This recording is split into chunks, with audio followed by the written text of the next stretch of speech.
Curso, el arte de ser un hombre de negocios y negociación. Capítulo 1, la mentalidad del hombre de negocios.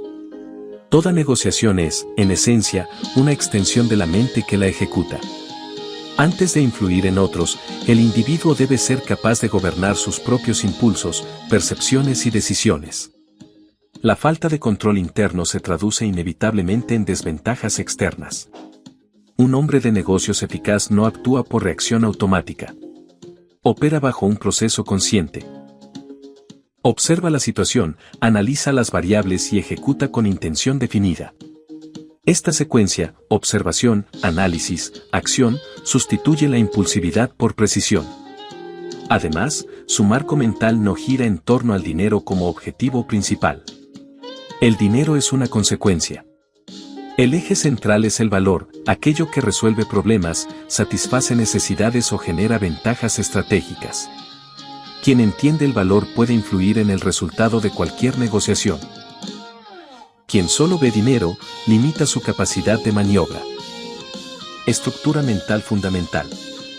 El desempeño en negocios depende de 3 pilares internos. Estos no son opcionales, son condiciones estructurales para operar con ventaja. 1. Disciplina emocional. La emoción descontrolada distorsiona la percepción y debilita la toma de decisiones. Negociar desde la necesidad implica dependencia del resultado. Esa dependencia reduce la capacidad de evaluar objetivamente y empuja a aceptar condiciones desfavorables. En este estado, la prioridad deja de ser el valor del acuerdo y pasa a ser el alivio inmediato de la presión interna. La disciplina emocional exige separar el estado interno del contexto externo. Mantener estabilidad ante incertidumbre o presión. Evitar decisiones impulsivas basadas en miedo o urgencia. El control emocional no elimina las emociones, pero impide que interfieran en el juicio estratégico. 2. Visión a largo plazo. Cada negociación forma parte de un sistema mayor. Evaluarla de manera aislada conduce a decisiones subóptimas.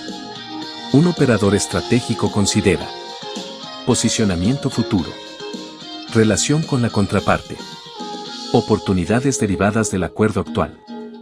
En este marco, no todas las victorias inmediatas son beneficiosas, ni todas las pérdidas representan un fracaso. La evaluación correcta se realiza en función del impacto acumulativo en el tiempo. La visión a largo plazo permite rechazar acuerdos que comprometen ventajas futuras. Aceptar concesiones tácticas cuando generan posicionamiento. Priorizar relaciones estratégicas sobre ganancias rápidas. 3. Responsabilidad total. La mejora continua solo es posible cuando el individuo asume control absoluto sobre sus resultados. Atribuir fallos a factores externos, mercado, cliente, competencia, elimina la capacidad de aprendizaje. En cambio, asumir responsabilidad implica analizar cada resultado como consecuencia de decisiones propias, directas o indirectas. Este enfoque permite identificar errores de preparación o ejecución. Ajustar estrategias con base en evidencia. Desarrollar autonomía en la toma de decisiones.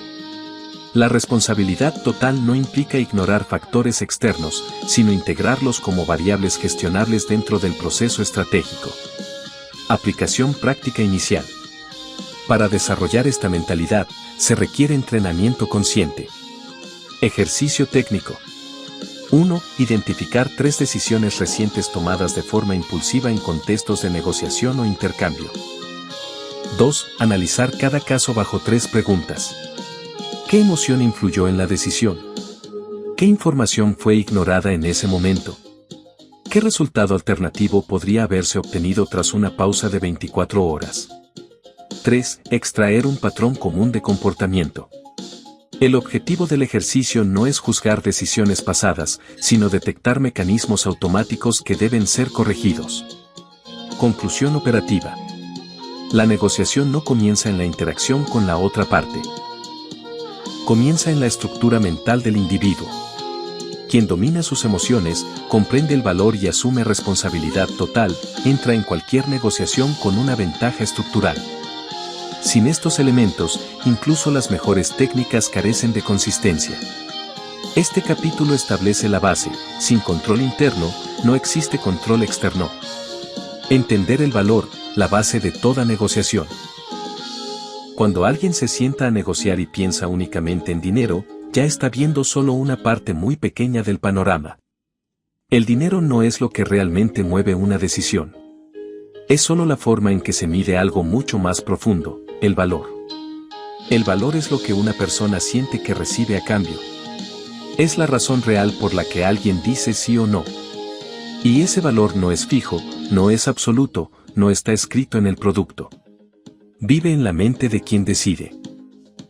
Por eso, dos personas pueden ver exactamente la misma oferta y reaccionar de manera completamente distinta. Una puede pensar que es una oportunidad, mientras la otra la ve como un gasto innecesario. La diferencia no está en el objeto, está en la percepción. Entender esto cambia por completo la forma de negociar. Cuando se habla de valor, no se trata solo del precio. El precio es lo más visible, lo más fácil de comparar, pero rara vez es lo más importante. Hay capas más profundas que influyen en cómo alguien percibe lo que está frente a él.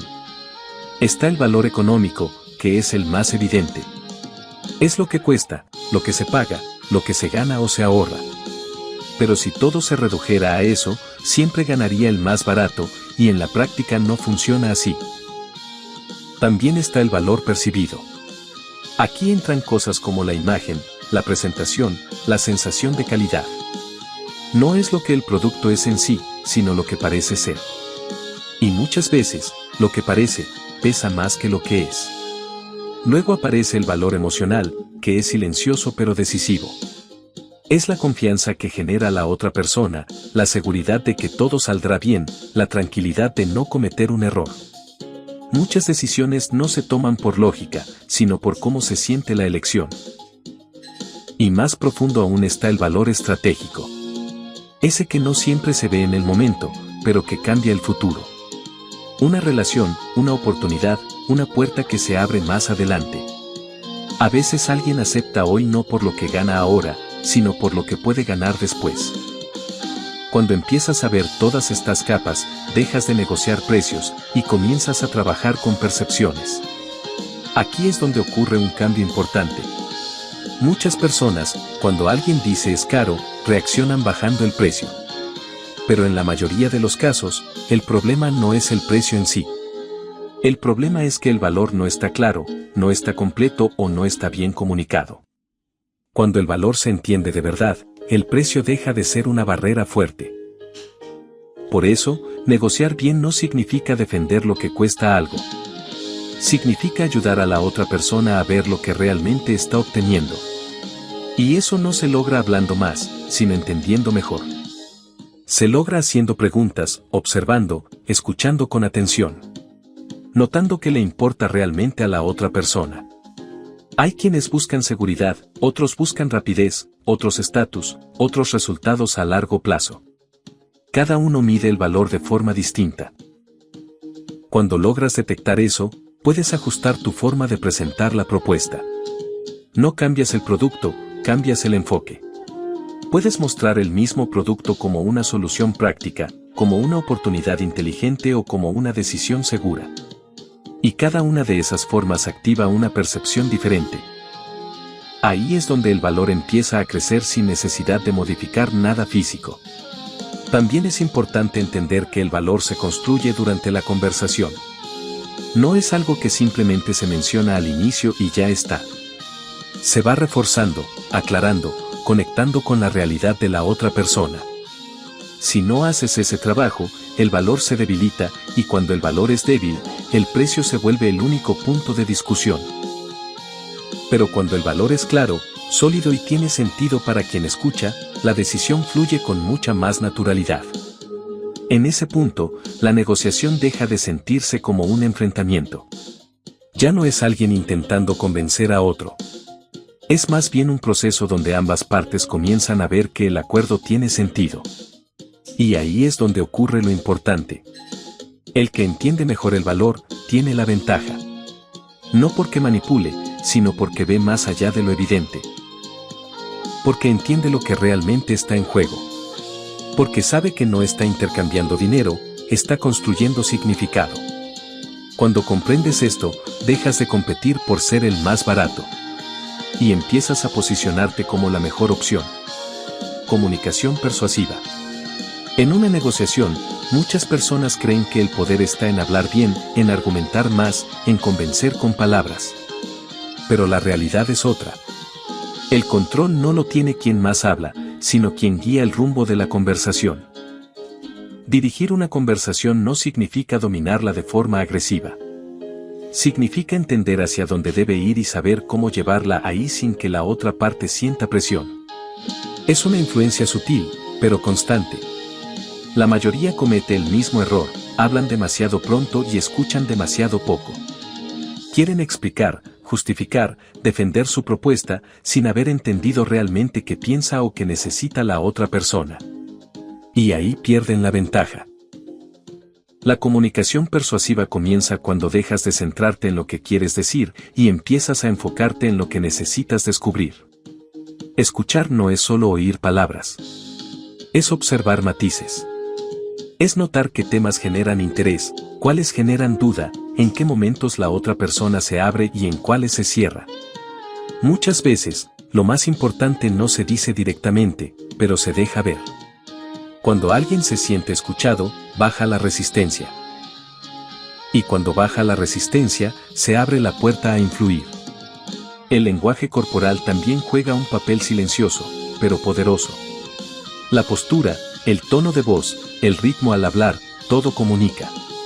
Una persona que transmite calma y seguridad genera confianza sin necesidad de explicarlo. No se trata de actuar, sino de estar presente. De no mostrar ansiedad, de no apresurarse, de no reaccionar de forma impulsiva. La estabilidad en la comunicación transmite control y el control genera credibilidad. Luego aparece una herramienta que pocos saben usar bien, el silencio. El silencio incomoda a quien no lo domina. Pero en una negociación, el silencio puede ser más fuerte que cualquier argumento. Después de hacer una propuesta o una pregunta, guardar silencio permite que la otra parte piense, se exprese y muchas veces revele más de lo que tenía planeado decir. Quien llena cada espacio con palabras pierde la oportunidad de observar. Pero quizá la herramienta más poderosa de todas es la pregunta. Una buena pregunta no solo obtiene información, también dirige la mente de la otra persona. Hace que reflexione, que se cuestione, que vea cosas que antes no estaba considerando.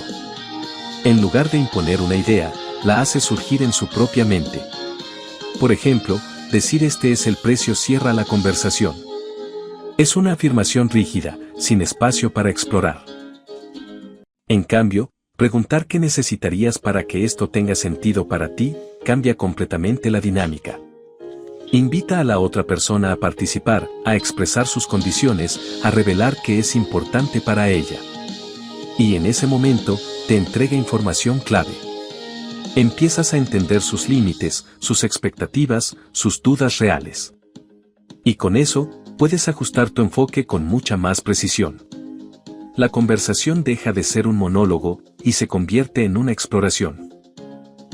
La persuasión real no se basa en presionar, sino en comprender y guiar.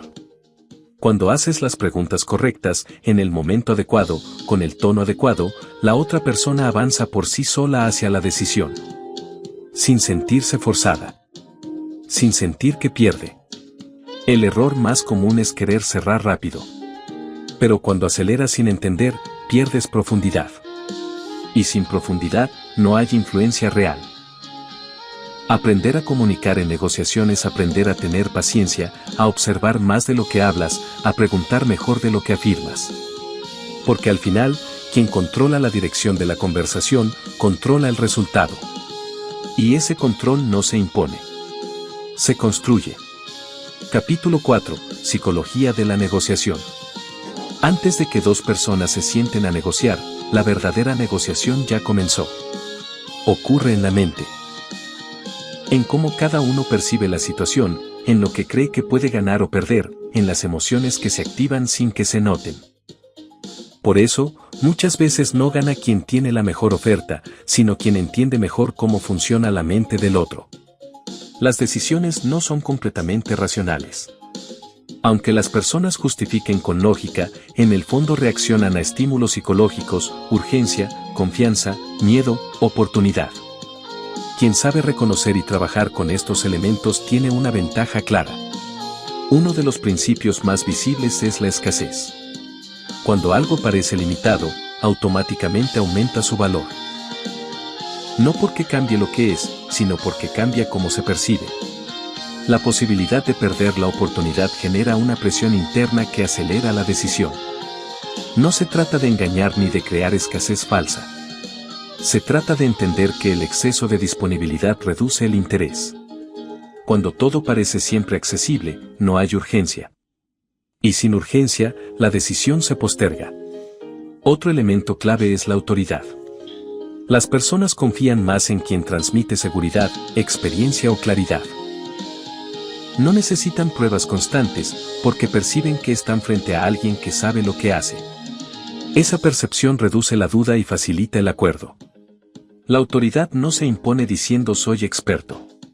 Se construye con la forma de hablar, con la coherencia, con la tranquilidad al responder. Una persona insegura genera preguntas. Una persona firme genera confianza. Luego aparece la reciprocidad. Cuando alguien recibe algo primero, atención, información útil, una concesión, siente una inclinación natural a devolver ese gesto. Es una reacción casi automática. No es obligación, pero sí una tendencia. En negociación, esto significa que dar valor antes de pedir algo a cambio abre la puerta a acuerdos más fluidos. Cuando solo se exige sin haber aportado nada, la otra parte se resiste. Cuando siente que ya ha recibido algo, se vuelve más abierta. Y finalmente está el anclaje, uno de los principios más influyentes. El primer número que aparece en una negociación crea un punto de referencia. Aunque no sea aceptado, condiciona todo lo que viene después. Las siguientes propuestas giran alrededor de ese punto, incluso si no es lógico. Por eso, quien establece el primer valor no solo está diciendo un número. Está definiendo el marco de la conversación. Si el anclaje es bajo, limita el rango. Si es alto, amplía el espacio de negociación. Pero no se trata de lanzar cualquier número sin sentido. Debe tener coherencia suficiente para no romper la credibilidad. Un anclaje bien colocado abre margen. Uno mal planteado genera rechazo. Todos estos principios funcionan al mismo tiempo, aunque no se vean. Están presentes en cada reacción, en cada duda, en cada decisión. Una persona puede decir lo voy a pensar, pero detrás de esa frase puede haber falta de urgencia, poca confianza o una percepción de valor incompleta. Si solo se escucha la frase y no lo que la provoca, no se puede intervenir correctamente. Por eso, entender la psicología no es manipular. Es leer mejor lo que está ocurriendo. Es notar cuando alguien necesita más seguridad, cuando requiere claridad, cuando está dudando por miedo o simplemente porque no siente presión para decidir. Cuando empiezas a ver estos patrones, la negociación deja de ser una discusión de condiciones y se convierte en una lectura constante de la mente de la otra parte. Y en ese nivel, cada palabra, cada pausa y cada decisión tiene un impacto mucho mayor. El ejercicio propuesto tiene un objetivo claro: experimentar directamente uno de estos principios. Al simular una negociación donde tú colocas el primer precio, no solo estás practicando una técnica. Estás observando cómo reacciona la otra persona, cómo ajusta su expectativa, cómo responde ante ese punto inicial. Esa reacción te muestra algo importante, cómo el marco cambia desde el primer momento. Y cuando comprendes eso en la práctica, dejas de entrar a negociar esperando, y comienzas a marcar el terreno desde el inicio. Capítulo 5. Preparación estratégica. La mayoría de las negociaciones no se pierden en la conversación, se pierden antes de empezar. Llegar sin claridad es entrar en desventaja. Cuando una persona no sabe exactamente qué busca, hasta dónde puede ceder o qué hará si el acuerdo no se concreta, comienza a improvisar. Y cuando se improvisa bajo presión, se toman decisiones débiles. Prepararse no es solo reunir datos. Es construir una posición sólida antes de sentarse frente a la otra parte. Todo comienza con una pregunta simple, pero que muchos no se hacen con honestidad: ¿qué es lo que realmente quiero lograr? No lo que sería bueno, no lo ideal en un mundo perfecto, sino el objetivo real. Ese que define si el acuerdo tiene sentido o no. Sin esa claridad, cualquier propuesta puede parecer suficiente en el momento, incluso si no lo es. Luego aparece algo que muchos evitan definir: el límite. El punto mínimo aceptable. El momento exacto en el que el acuerdo deja de ser conveniente. No tener ese límite claro es peligroso, porque en medio de la conversación es fácil dejarse llevar, ceder de más o aceptar condiciones que después generan arrepentimiento. Tener un límite no significa ser rígido. Significa saber hasta dónde puedes moverte sin comprometerte. Pero hay algo aún más importante que el límite: la alternativa. Si todo depende de que ese acuerdo se cierre, la negociación ya está inclinada en tu contra. La necesidad te hace vulnerable. Te vuelve más flexible de lo que debería ser. En cambio, cuando tienes una alternativa real, algo que puedes ejecutar si el trato no funciona, tu posición cambia por completo. Ya no negocias desde la urgencia, sino desde la elección. Y esa diferencia se nota. No se trata de mostrar la alternativa como amenaza, sino de tenerla como respaldo interno. Es lo que te permite mantener calma, pensar con claridad y, si es necesario, levantarte sin dudar. Porque esa es la regla que define todo. Si no puedes levantarte de la mesa, no estás negociando. Estás dependiendo. Y la dependencia siempre reduce tu poder. También es fundamental entender a la otra parte antes de empezar. No lo que crees que quiere, sino lo que realmente busca. Muchas negociaciones se estancan porque cada uno habla desde su propio interés, sin haber entendido el del otro. Prepararse implica investigar, anticipar, imaginar escenarios. Preguntarse qué le importa a la otra persona, qué le preocupa, qué está dispuesta a aceptar y qué no. Cuanto más claro tengas ese mapa, más fácil será moverte con precisión durante la conversación. La preparación no se ve, pero se siente. Se refleja en la seguridad con la que hablas, en la coherencia de tus decisiones, en la capacidad de no reaccionar ante presión. Una persona preparada no necesita improvisar constantemente. Tiene dirección. Y cuando tienes dirección, cada palabra y cada silencio tienen intención. El ejercicio propuesto no es solo una práctica, es una forma de cambiar tu forma de pensar. Diseñar una alternativa clara significa preguntarte: si este acuerdo no ocurre, ¿qué haré exactamente? No de forma general, sino concreta. ¿Qué opción tomarás? ¿Cómo la ejecutarás? ¿Qué resultado puedes esperar? Cuando haces este ejercicio con seriedad, ocurre algo interesante. Dejas de sentir que necesitas cerrar y empiezas a evaluar si realmente te conviene. Ahí es donde la negociación cambia. Porque en ese momento, ya no estás buscando una salida. Estás eligiendo la mejor opción. Capítulo 6. Técnicas de negociación. Hasta este punto ya hay comprensión, control y preparación. Pero todo eso necesita traducirse en acción. Aquí es donde la negociación deja de ser solo análisis y se convierte. Las técnicas no son trucos. Son formas estructuradas de moverse dentro de la conversación con intención. Usadas sin criterio pueden parecer forzadas. Usadas con claridad, se vuelven naturales y efectivas. Una de las más influyentes es el anclaje inicial. La primera cifra que se menciona no es solo un número. Es el punto desde donde la mente de la otra persona empieza a calcular. Aunque luego se negocie, ese primer valor condiciona todo el rango. Por eso, comenzar alto. Dentro de un marco razonable, abre espacio. Da margen para moverse sin perder posición. Si empiezas bajo, ese margen desaparece desde el inicio. No se trata de exagerar sin sentido, porque eso rompe la credibilidad. Se trata de posicionar una referencia que te favorezca y que puedas sostener.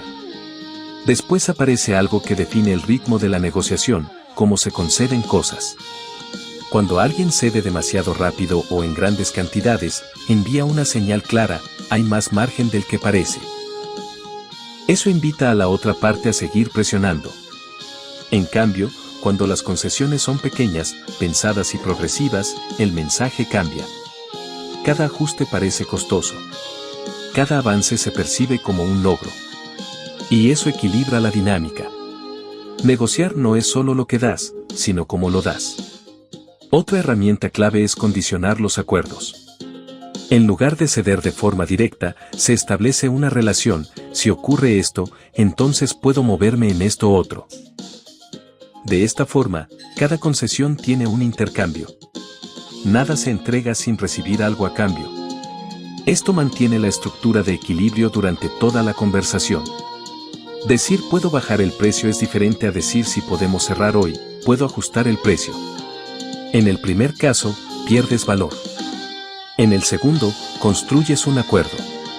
Y luego está el silencio, que muchos subestiman. Después de hacer una oferta, la reacción natural es seguir hablando, explicar, justificar, llenar el espacio. Pero ese impulso debilita la posición. El silencio, en cambio, genera un momento donde la otra parte tiene que procesar, responder, posicionarse. Es en ese espacio donde muchas veces aparecen las verdaderas reacciones. Quien sabe quedarse en silencio después de una propuesta transmite seguridad. No necesita defender lo que ya dijo. Y eso cambia la percepción. Estas técnicas no funcionan de forma aislada. Se combinan. Se adaptan. Se aplican según el contexto y la persona que tienes enfrente. Una negociación real es dinámica. No sigue un guión rígido. Pero cuando estas herramientas están internalizadas, empiezan a salir de forma natural, sin esfuerzo consciente. Lo importante es no usarlas como mecanismos automáticos, sino como respuestas a lo que está ocurriendo. El ejercicio propuesto es simple, pero tiene profundidad. Negociar algo pequeño. Un precio, un servicio, una condición cotidiana, permite practicar sin presión. Ahí puedes probar iniciar con un anclaje distinto, hacer una concesión más lenta, introducir un sí, entonces, o simplemente guardar silencio después de hablar. Al hacerlo, empiezas a notar reacciones que antes pasaban desapercibidas. Cómo cambia la actitud de la otra persona. Cómo se ajusta la conversación. Cómo pequeñas variaciones generan resultados distintos. Ese es el objetivo. Porque la habilidad no se construye entendiendo las técnicas, sino aplicándolas hasta que formen parte de tu forma natural de negociar. Capítulo 7. Manejo de objeciones. Cuando alguien presenta una objeción, la reacción más común es ponerse a la defensiva. Explicar más, justificar el precio, intentar convencer rápidamente. Pero ahí es donde se comete el error. Una objeción no significa que la negociación terminó. Significa que la otra parte sigue dentro del proceso, pero hay algo que no está claro, no está resuelto o no le da suficiente confianza para avanzar. Si no hubiera interés, no habría objeción. Habría silencio o rechazo directo. Por eso, una objeción no es un obstáculo, es una puerta. Pero solo se abre si sabes cómo tratarla. Detrás de frases como es caro, lo voy a pensar o no estoy seguro, rara vez está el problema real. Son formas superficiales de expresar algo más profundo. Es caro muchas veces no habla del precio, sino del valor percibido. Lo voy a pensar suele ser una forma de evitar decidir sin confrontar directamente. No estoy seguro puede esconder falta de confianza o información incompleta. Si respondes a la frase literal, te quedas en la superficie. Si entiendes lo que hay detrás, puedes intervenir de verdad. El primer paso es saber escuchar. No interrumpir, no anticiparse, no cortar la idea. Dejar que la otra persona se exprese completamente. Muchas veces, si se le da espacio, amplía su objeción y revela más de lo que inicialmente dijo. Escuchar bien no solo te da información, también reduce la tensión. La otra persona siente que no está siendo presionada, y eso cambia su disposición. Después viene algo que muchos evitan, pero que es clave: validar. Decir entiendo no es rendirse, ni estar de acuerdo con todo. Es reconocer que la preocupación del otro tiene sentido desde su perspectiva. Cuando validas, eliminas la sensación de confrontación. La conversación deja de ser un choque y se convierte en una colaboración para aclarar algo. Una vez que la otra persona se siente escuchada y comprendida, recién ahí puedes avanzar. Y lo haces preguntando. No afirmando, no corrigiendo de inmediato, sino guiando. Preguntar qué parte específicamente te genera duda, cambia todo. Obliga a concretar. Saca la objeción del terreno general y la lleva a algo específico que sí se puede trabajar. Muchas objeciones se sostienen porque son vagas. Cuando se vuelven concretas, pierden fuerza. A partir de ahí, puedes responder con precisión. No con argumentos generales, sino directamente sobre lo que preocupa. Si la duda es el precio, puedes reconectar con el valor. Si es confianza, puedes reforzar seguridad. Si es incertidumbre, puedes dar claridad. Pero todo eso solo funciona si primero entendiste bien la objeción. Otro punto importante es no apresurarse a eliminarla. Algunas objeciones necesitan espacio. Si respondes demasiado rápido, parece que estás preparado para convencer, no para entender. Y eso genera resistencia. El manejo correcto tiene ritmo. Escuchar, validar, profundizar y recién después responder. Cuando se hace bien, ocurre algo interesante. La objeción deja de ser una barrera y se convierte en una oportunidad para reforzar la decisión. La otra persona empieza a sentir que está tomando una decisión más informada, más segura. Y eso acerca el cierre. El ejercicio propuesto entrena justamente esta capacidad. Al escribir objeciones comunes y construir respuestas, no se trata de memorizar frases. Se trata de entender qué hay detrás de cada una y cómo abordarla sin confrontación. Con el tiempo, dejas de ver las objeciones como momentos incómodos. Y empiezas a verlas como señales claras de por dónde avanzar. Capítulo 8. Control emocional y poder interno. En una negociación, lo que más pesa no siempre es lo que dices, sino desde dónde lo dices. Dos personas pueden usar las mismas palabras, pero generar efectos completamente distintos. La diferencia está en el estado interno. Cuando alguien pierde el control emocional, empieza a reaccionar en lugar de decidir. Y en ese momento, la negociación deja de estar bajo su dirección. El control emocional no significa ser frío o distante. Significa no quedar atrapado por lo que está ocurriendo. Poder mantener claridad incluso cuando hay presión, silencio incómodo o desacuerdo. Porque esos momentos van a aparecer. Van a cuestionarte, van a dudar, van a empujar los límites. Y si cada estímulo genera una reacción automática, poco a poco empiezas a ceder sin darte cuenta. Uno de los primeros indicadores del estado interno es el tono de voz. Cuando hay ansiedad, el tono se acelera. Cuando hay inseguridad, tiende a subir o a volverse inestable. Y eso se percibe, aunque no se diga nada directamente. Un tono calmado, firme y pausado transmite algo muy distinto.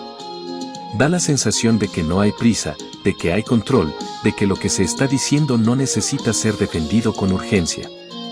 No es solo como suena, es lo que comunica detrás. El lenguaje corporal también habla constantemente. Movimientos inquietos, falta de contacto visual, cambios bruscos de postura, todo eso puede reflejar incomodidad o duda. Y la otra parte lo capta, incluso de forma inconsciente. En cambio, una postura estable, gestos medidos y presencia tranquila generan confianza. No es una actuación, es coherencia entre lo que piensas y lo que expresas. Pero el verdadero desafío aparece cuando hay presión.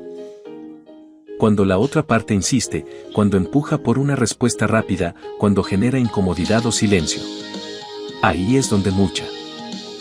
El control emocional se muestra justamente en esos momentos. En la capacidad de no reaccionar de inmediato. De tomar un segundo, de sostener el silencio, de pensar antes de responder. Porque ese pequeño espacio cambia todo. Permite que la respuesta sea elegida, no impulsiva. Y hay una verdad que define este capítulo. Nunca negocies cuando estás desesperado. La desesperación no siempre es evidente.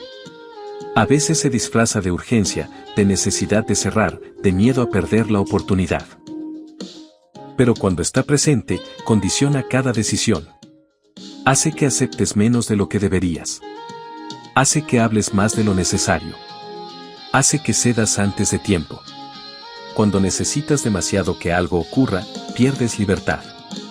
Y sin libertad, no hay negociación real. Por eso, el poder interno no se construye en la mesa. Se construye antes.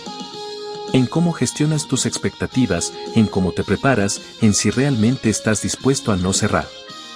Esa disposición cambia tu energía por completo. Te permite estar presente sin tensión. Escuchar sin ansiedad. Responder sin urgencia. Y eso se siente. El ejercicio propuesto es más profundo de lo que parece. Practicar el silencio en momentos incómodos no es solo una técnica de comunicación. Es un entrenamiento de control interno. El silencio incomoda porque expone lo que pasa dentro. La necesidad de hablar, de llenar, de escapar de ese momento. Pero si logras sostenerlo, algo cambia. Empiezas a notar que no necesitas reaccionar de inmediato. Que puedes observar. Que puedes esperar. Que puedes elegir. Y en ese espacio, aparece el verdadero control. No sobre la otra persona. Sobre ti mismo. Capítulo 9. Cierre de negocios. El cierre es el momento donde todo se concreta, pero no es un salto brusco ni una presión final. Es una consecuencia natural de todo lo que se construyó antes. Cuando el proceso se ha llevado bien, cerrar no se siente forzado, se siente lógico. Muchas personas fallan aquí porque cambian su comportamiento. Después. Cerrar no es empujar. Es saber reconocer cuando la otra parte ya está lista y ayudarla a avanzar. Hay señales claras cuando alguien se está acercando a una decisión. No siempre lo dice directamente, pero lo muestra. Empieza a hacer preguntas más específicas. Ya no habla en general, sino en detalles. Quiere saber cómo funciona, qué incluye, qué pasa después. Eso indica que ya se está imaginando dentro del acuerdo. También muestra interés en las condiciones. Pregunta por tiempos, formas de pago, ajustes posibles. Ya no está evaluando si le interesa, está viendo cómo hacerlo funcionar. Incluso el lenguaje corporal cambia. Hay más apertura, más atención, menos resistencia. La conversación fluye con menos tensión. Cuando aparecen estas señales, no es momento de seguir explicando todo desde el inicio. Es momento de avanzar. Aquí es donde entran las formas de cierre. A veces, lo más efectivo es ser directo. Preguntar con naturalidad si se avanza. Sin presión, sin carga, simplemente abriendo el espacio para que la decisión se exprese. Cuando el proceso ha sido claro, esta pregunta no incomoda. Otras veces funciona mejor ofrecer opciones. No se trata de sí o no, sino de cómo. Al plantear dos caminos posibles, ayudas a que la decisión se enfoque en elegir, no en rechazar. También está el cierre con urgencia, que bien usado puede ser muy potente. No como presión artificial, sino como una realidad clara. Cuando hay un límite real, comunicarlo ayuda a que la decisión no se postergue innecesariamente. Lo importante es que cualquier forma de cierre mantenga coherencia con todo lo anterior. Si durante la conversación fuiste claro, tranquilo y respetuoso, el cierre debe tener la misma energía. El error más común es hablar de más justo en este momento. Explicar nuevamente todo, agregar argumentos innecesarios, intentar reforzar lo que ya estaba claro. Eso puede generar dudas donde no las había. A veces, cerrar es simplemente dejar espacio para que la otra parte decida. Y aceptar esa decisión con tranquilidad. Porque incluso cuando la respuesta no es inmediata, la forma en que manejas ese momento influye en lo que ocurre después. Si hay presión, se genera resistencia. Si hay calma, se mantiene la puerta abierta. El ejercicio propuesto busca desarrollar esa sensibilidad. Simular un cierre con alguien cercano permite probar el tono, las palabras, el momento. Notar cuando se siente natural y cuando suena forzado. Ahí es donde se ajusta. Porque cerrar bien no es seguir una fórmula exacta. Es leer el momento, confiar en el proceso y guiar sin empujar. Cuando eso sucede, la decisión no se impone. Se produce. Capítulo 10. Maestría y evolución constante. Llegar a dominar la negociación no es un punto de llegada. Es un proceso que no se detiene. Cada conversación, cada acuerdo, cada error y cada acierto forman parte de un entrenamiento continuo. Quien cree que ya sabe lo suficiente deja de ver lo que podría mejorar. Y en este campo, dejar de mejorar es empezar a quedarse atrás. La maestría no está en hacer una negociación perfecta, sino en aprender algo útil de cada una. Después de cada interacción hay información valiosa, pero solo aparece si se analiza con intención. ¿Qué funcionó? ¿Qué no? ¿En qué momento se perdió control? ¿Dónde se pudo haber hecho una mejor pregunta? ¿En qué punto la otra parte cambió su actitud? Ese tipo de revisión transforma la experiencia en progreso real. Sin ese hábito, las mismas fallas se repiten. También es necesario mantenerse en aprendizaje constante. La estrategia evoluciona, las personas cambian, los contextos se transforman. Leer, estudiar y exponerse a nuevas ideas mantiene la mente flexible y preparada. No se trata de acumular teoría, sino de ampliar la forma de ver las situaciones. A veces una sola idea bien entendida cambia por completo la forma de negociar. Otro factor clave es el entorno. Rodearse de personas que operan en un nivel más alto obliga a elevar el propio estándar. Se aprende observando cómo piensan, cómo deciden, cómo manejan la presión. Ese tipo de exposición acelera el desarrollo más que cualquier teoría aislada. El crecimiento no ocurre en comodidad. Ocurre cuando te enfrentas a niveles que aún no dominas. Y dentro de todo este proceso, hay algo que muchos evitan, pero que es fundamental: aprender de la pérdida. Perder una negociación no es el problema. El problema es no entender por qué se perdió. Cada resultado negativo contiene información que no aparece cuando todo sale bien.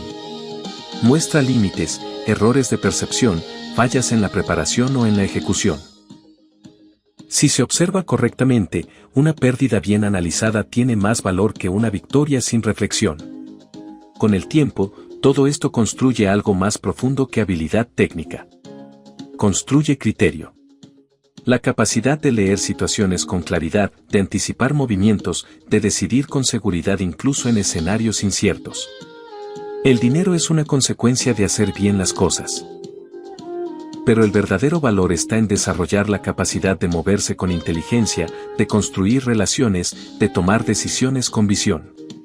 Eso es lo que permanece. Y eso es lo que define a alguien que no solo negocia, sino que entiende el juego completo.